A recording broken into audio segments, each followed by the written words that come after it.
guys, welcome back to the channel Barrister Baba. So I am Stuti Bhandari. I have done my LLM in 2019 from University of Delhi, and also I've cracked my NET exam. So this was my introduction, but why am I making this video is because this video is to guide you how to crack DU LLM exam. So जैसा कि हमें पता है DU LLM के exam they are round the corner. अभी मतलब forms आने वाले होंगे इस महीने या next month, because the pandemic थोड़ा अनसर्टेनिटी है कि कब आएंगे, but still in a span of 3 to 4 months आपका DU LLM का जो भी एग्जाम है it would be conducted. And DU LLM का एग्जाम NTA जो कि हमारी एजेंसी है वो कंडक्ट कराती है, and it is an online exam. So basic pattern मैं आपको बता दूँ, there are 100 questions. For every right question you get 4 marks. For every wrong question you get 1 mark is deducted. Now अब हम इस वीडियो में देखेंगे कि हम बेसिकली कैसे तैयारी करें. मतलब there would be many detailed videos which you would find on the net. But इसमें हम एक ओवरव्यू लेंगे कि कौन से सब्जेक्ट्स आते हैं, कौन से को आपको क्या करना है. So I have this book with me जिससे मैंने नेट की भी प्रिपरेशन करी थी. एंड यूजीसी नेट और एलएलएम का कोर्स काफ़ी सेम होता है. सो उससे पहले before getting into the question paper, हम काफ़ी लोग कहते हैं कि हम मास्टर्स क्यों करें. सो फर्स्ट ऑफ ऑल मैं आपको बता दूं 1 year LLM काफ़ी अभी अनसर्टेनिटी में है, बिकॉज BCI ने डिसीजन लिया है टू स्क्रैप 1 year LLM, जिस पे कोर्ट ने बोला कि है ना उसको अभी तो जो बच्चे हैं उनका तो इट वुड बी वैलिड जो कर रहे हैं है ना, in the next year would do that, but उसके बाद दे कैन स्क्रैप इट. सो फिर उसकी अपील वगैरह जो भी है, तो अभी वो काफ़ी अनसर्टेन है. सो अभी हम basically 2 year and 3 year LLM की बात करते हैं, जिसमें कि DU LLM का काफ़ी it is one of the best institutions जहाँ से आप LLM कर सकते हो. सो अब हम देखते हैं इसमें क्या क्या आता है. So first of all the thing which comes is constitutional law of India. So वो हर जगह ही आती है, and it is one of the major portions जिससे क्वेश्चन आते हैं. सो अब कॉन्स्टिट्यूशन से क्या क्वेश्चन आ सकते हैं, बेसिकली कौन से अमेंडमेंट्स हुए, कौन से अमेंडमेंट किस केस से रिलेटेड हैं, किस केस में कौन से अमेंडमेंट को चैलेंज किया. सो ये काफ़ी क्वेश्चन आते हैं. एंड बेसिकली ये भी आ सकता है कि कई केसेस देंगे उनको क्रोनोलॉजिकल ऑर्डर में arrange them, match the following type question. तो वो क्वेश्चंस भी आते हैं. तो हमें मोस्टली बेसिक जो लैंडमार्क केसेस हैं उनका जो भी रेशियो डिसिडेंडी है, कौन से ईयर में वो आए हैं, कौन से अमेंडमेंट्स तो बहुत ही इंपॉर्टेंट है. वो सब basically powers of the constitutional bodies और जो भी constitutional person offices which have been created, सबका हमें पता होना चाहिए कौन सी बॉडी कॉन्स्टिट्यूशनल है, कौन सी बॉडी नहीं है, एंड नहीं है तो कौन से एक्ट में वो बनी है. So this we should have an idea about everything.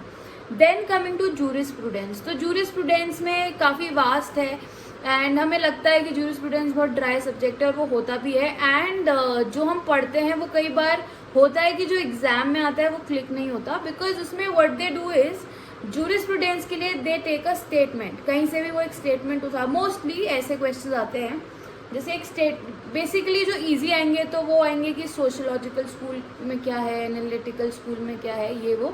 सो किसी का नाम दे देंगे कौन से स्कूल से है, ये जो हमारा जूरिस्ट हैं कौन से स्कूल से, लाइक दीज क्वेश्चंस. बट ये थोड़े ईजियर हैं. टफर क्वेश्चंस वुड बी वो कहीं से भी एक स्टेटमेंट दे देंगे और बोलेंगे हु प्रोपाउंडेड दिस स्टेटमेंट, किसकी ये स्टेटमेंट है, and you have to decide कि किसकी स्टेटमेंट है. और कई बार हमें यही नहीं समझ आता कि वो एनालिटिकल स्कूल की है, सोशियोलॉजिकल की है, हिस्टोरिकल की है, किसकी है, नेचुरल स्कूल की है, हमें रियलिस्ट स्कूल की है, कुछ नहीं समझ आता. सो जूरिस्प्रूडेंस में क्या है, हमें थोड़ा ज़्यादा टाइम देना पड़ता है, क्योंकि you have to cram a lot कि कौन सी स्टेटमेंट कहाँ है. समझोगे भी तो भी इतने सारे जूरिस्ट हैं कि तुम्हें थोड़ा तो याद करना ही पड़ेगा हमें कि कौन सा क्या है. Then it is public international law. Again इसमें थ्योरीज जो है, जो भी important theories of public international law है. सो जैसे हमें पता है it is not a codified law, तो वो हमारा क्या केसेस से, कस्टम से, इन सब चीज़ों से बना है. ICJ के जो भी हमारे स्टैचूट हैं उसके बारे में हमें पता होना चाहिए. UN की जो इम्पोर्टेंट बॉडीज़ हैं उसके बारे में हमें पता होना चाहिए. एंड जो भी उसके अदर ऑर्गन्स, जो प्रिंसिपल ऑर्गन्स, उसके अलावा भी जो भी एसेसरीज बॉडीज़ हैं, और जो भी मतलब everything about UN you should be well versed with that. Apart from that you should know all the leading cases, जो भी हमारे लीडिंग केसेस हैं उसके बारे में आइडिया होना चाहिए. सो ये पब्लिक इंटरनेशनल लॉ, इससे भी काफ़ी क्वेश्चंस आते हैं. सो ये पहले जो 3 टॉपिक हैं इससे कम 20 से 25 क्वेश्चंस इन तीनों टॉपिक से आते हैं. Then coming to family law. Family law में हमें पता है मुस्लिम लॉ, हिंदू लॉ से 2 लॉज आते हैं, क्योंकि यही हम LLB में भी पढ़ते हैं. तो इसमें सब कुछ आता है, मतलब सक्सेशन के ऐसा जितने ज़्यादा क्वेश्चंस नहीं आएंगे कि आपको पेन पेंसिल से सॉल्व करने पड़े, बट बेसिक प्रिंसिपल्स आपको उसके भी पता होने चाहिए, जो भी सक्सेशन में क्या कुछ कौन से सेक्शन में बोला गया है.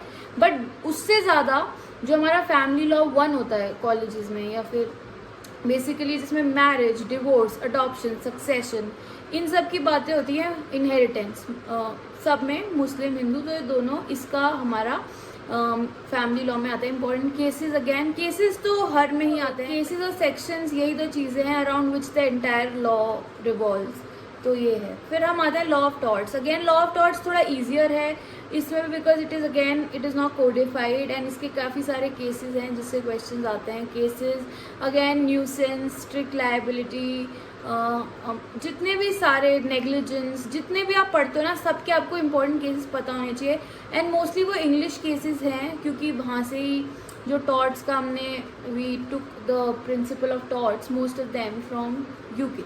सो वो हमें पता होने चाहिए इंग्लिश केसेस कौन से क्या है, इंडिया में उनकी एप्लीकेबिलिटी क्या है, इंडिया में कौन से नए उस प्रिंसिपल को कैसे मोल्ड करके अप्लाई करते हैं, वो हमें पता होना चाहिए. Then coming to criminal law. Criminal law में I must clear this thing, CRPC और एविडेंस नहीं आता है. मतलब मैंने तो आज तक नहीं देखा. अगर बाई चांस, क्योंकि वो कोर्स में प्रोसीजरल लॉज होते ही नहीं है, बट अगर बाई चांस बीच से 1-2 क्वेश्चन आ गए, कोई करेंट डेवलपमेंट हुआ हो उन लॉज में, वो अलग बात है. बट स्टैटिक जो हमारा प्रोसीजरल लॉज हैं वो नहीं आते हैं. IPC से कहीं से भी आ सकता है. You should B thorough with IPC. Basically जो सेक्शंस आप LLB में पढ़ते हो उनसे, उनके रिलेटेड जो सेक्शंस हैं, जैसे थेफ्ट है. सो थेफ्ट में भी जितने भी टाइप के थेफ्ट्स होते हैं, robbery is not a type of theft, मतलब थेफ्ट के नीचे के जैसे 379, 380, 381, 382, फिर एक्सटॉर्शन, उससे भी थोड़े रिलेटेड, ये सब हमें पता होना चाहिए. So this is IPC. Then there is contract. Contract is an easy subject, because वो काफ़ी डायरेक्ट है, काफ़ी मतलब you should just need to be clear with the principles. Cases भी उसके काफ़ी सिंपल हैं, तो कॉन्ट्रैक्ट से भी काफ़ी क्वेश्चन आते हैं. सो जो family law, law of torts, law of crimes, law of contract, ये अनदर मेजर चंक है जिससे काफ़ी क्वेश्चन आते हैं. अब हम आते हैं जो काफ़ी माइनर इन द सेंस, जो हमारे 2-2, 3-3 जिनसे क्वेश्चन आते हैं जिन लॉ से, उनकी बात हम करते हैं. Labour law, administrative. Labour law में कौन से लॉज हैं सब हमें पता चाहिए. एडमिनिस्ट्रेटिव लॉ, उससे थोड़े ज़्यादा क्वेश्चन आते हैं, उससे अराउंड 4-5 क्वेश्चन आ सकते हैं कि कौन सी एडमिनिस्ट्रेटिव लॉ में कौन सी थ्योरी कैसे बनी, नेचुरल जस्टिस के प्रिंसिपल्स क्या हैं, सब कुछ आ सकता है एडमिनिस्ट्रेटिव लॉ में. एनवायरमेंटल लॉ से अगेन 4-5 क्वेश्चन हमारे आते हैं. कौन सी कॉन्फ्रेंसेज हुई थी, कौन से एक्ट हैं, किस एक्ट के कौन से सेक्शन में कहाँ क्या डिफाइंड है, जैसे water prevention and control act, pollution, the water pollution prevention and control act, उसके जो बेसिक हम लॉ में LLB में पढ़ते हैं, although sections you should be well versed with that. Then human rights में हमारे जो भी ह्यूमन राइट्स हैं, कौन सी जनरेशन, कितनी जनरेशन ऑफ ह्यूमन राइट्स होते हैं, कौन से में कौन सा राइट आता है, ये क्वेश्चंस भी हमारे आ सकते हैं. देन कमर्शियल लॉज में हमारे आ गए company law, sale of good act, partnership act. So इन सब के जो एक्ट्स हैं, इनके बेसिक जो हमारे काफ़ी मेजर सेक्शंस हैं, ज़्यादा नहीं करना, ओनली द इम्पॉर्टेंट सेक्शंस यही हमारे एग्जाम में आते हैं. सो ये तो मैंने आपको ओवरव्यू बताया कि कौन से सब्जेक्ट्स हैं जिससे आता है. Where to study from for DU LLM. Basically coaching आप लेना चाहो तो आप ले सकते हो, बट एज सच कोचिंग की ज़रूरत नहीं है. I cleared it without a coaching. और ऐसे नहीं, मैंने I studied for 2-3 months at stretch for the exam. So where can you study? So you can buy any book. Basically there are 3 books जो बहुत जिसमें स्टैंडर्डाइज्ड कोर्स है. Lucent की होती है, जो कि ल्यूसेंट जैन की जो है एक वो है. एक सिंगल की बुक आती है DU LLM एंट्रेंस की, और LLM एंट्रेंस की होती है, एक यूनिवर्सल की होती है. सो मैंने तो तीनों से MCQs करे थे. You can by first any one of them, उसके MCQs हो जाएं, फिर आप दूसरी मंगा लो, है ना. या फिर अगर आप इफ़ यू कैन पर्सनली गो, अब जब अगर लॉकडाउन वैसे बढ़ेगा या नहीं, आई एम नॉट श्योर. अगर आप अमेजोन से कर रहे हो तो आप एक बुक ऑर्डर करके then you wait, solve those question. जब वो हो जाए then you can order another book. Apart from this, what you can do is, जब ये सब हमारा हो जाएगा, जब हमने क्वेश्चंस MCQ कर लिए, रिविजन के लिए हमें क्या करना है, pass your papers. That's the rule.